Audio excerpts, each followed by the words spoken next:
line growth or a bottom line enhancement, right? Product and platform centric, new products and new platforms being developed from the GCCs with the intervention of AI, predictive autonomous service delivery, AI-enabled nonlinear scaling. The talent spectrum is also going to change with the AI infusion and AI-led models. The operating model is going to change, and they are actually positioning themselves as a strategic co-creators, and then there is a cross-functional AI pods. So this is the transformational change, the way how they look at the objectives and then the imperatives. Okay, so I'm sure I think over the last 30 days, 60 days, 90 days, you would have looked at like, so how successful in driving this AI transformation, whether it is large corporates or the GCCs, right? So the answer comes is actually many of them are able to do very effective pilots, but when it comes to the scaling and then realizing the AI outcomes, there is a bit of a challenge. So it's a very broader framework at a service provider view from our interactions with the various GCCs. Just try to give a very broad framework and what are the key elements that will contribute to successful scale up of GCC transformation or AI intervention. So there are three elements. One, AI Center of Excellence. Many of the GCCs have created a role called Chief AI Officer.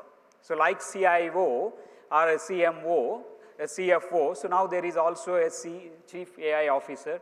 So there is an AI Center of Excellence and then the AI Strategic Portfolio. So majority of the times, the organizations get stuck at the pilot stage because when you are piloting a particular portfolio, you want to transform it, probably you wouldn't have identified the right prioritized portfolio. Hence, that is a little bit of a challenge to scale it up. In pilot, yes, you will be able to do it, but scaling it across the organization, your autonomy comes into place, and then the decision levers that comes into place, the cost of transformation comes into place, lot of multi-dimensional approach that which you would need to select that like which are the right portfolio initiative to pilot your AI and then further scale it up.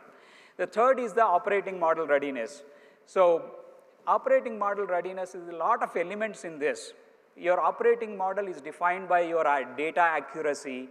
It is defined by your process maturity. It is also defined by your people readiness and the cultural aspects of your organization. So a lot of operating model elements that are going to influence. So you need to have an AI Center of Excellence which is actually governing, giving the strategic direction and providing the technical expertise and then building the governance frameworks, a strategic portfolio of initiatives that which you need to scientifically identify that like which are the ones which I can scale up. The third is you have to have the right operating model.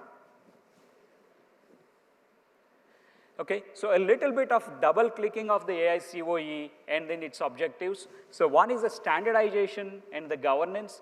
The second is the capability building. So not just building AI platforms, but you also need to do a talent development, right, depending upon the stakeholders in the organization which are going to be impacted by this AI-led transformation. The right portfolio need to be selected, and then the value delivery has to be measured, right? So within the AI COE, you have three key elements. One is an executive committee, and the other one is a chief AI officer, and three is a transformation office. Each one of them actually providing a distinctive responsibilities they carry. So the executive sponsorship comes from the GCC Executive Committee. Most likely, this will be the topmost leadership of the organization. And then the COE is the one which is going to be directing the strategy and also overseeing the executive initiatives. But the transformation office is a very, very important, which is going to evolve the platforms and then provide the governance. Okay, so we've looked at actually 4 waves. The GCCs are bucketed into. Some of the newer GCCs which have come recently in the last 2 years, 3 years, we wouldn't say that like all of them are attempting an AI-led transformation. the cost objectives is definitely a primary agenda for them. So they'll still be there in the wave 1 or wave 2. Delivery excellence could be the another angle that they may be looking at. The third is the portfolio hub, right?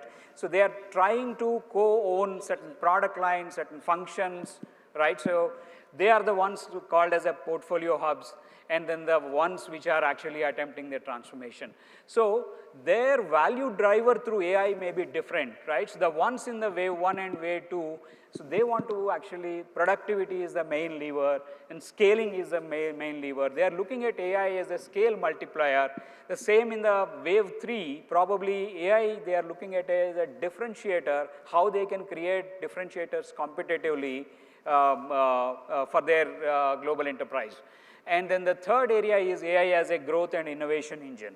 So this is an area where the wave 4, while they are trying to be an innovation engine, probably in their construct, they may not have the capability to do the scale, innovation at scale. That's where the academic institutions, premier academic institutions like IIT Kanpur can step in, be able to help them in furthering their innovation mandate, right? So let's look at some of the use cases here. So in the first bucket, it could be SDLC optimization. So AI-assisted coding, testing, defect prediction, right? So intelligent DevOps, and these are some of the use cases which are focused more around the GCC as an outpost or a GCC as an delivery excellence hub. But when you move to the GCC 3.0 and 4.0, so the objective, the use cases may change.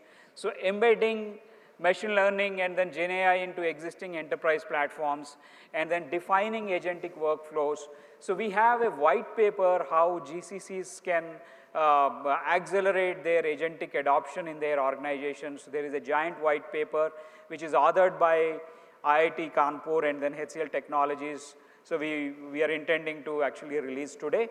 So that's the second and then third buckets. The use cases are going to be completely different in the wave 4. So new AI native products and platforms building. So sometimes the AI adoption happens at a functional level, or a process level, or a workflow level, or at a task level.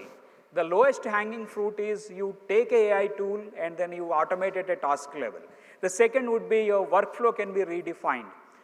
The highest would be keeping AI in mind, defining an AI native process. So that's the highest value driver.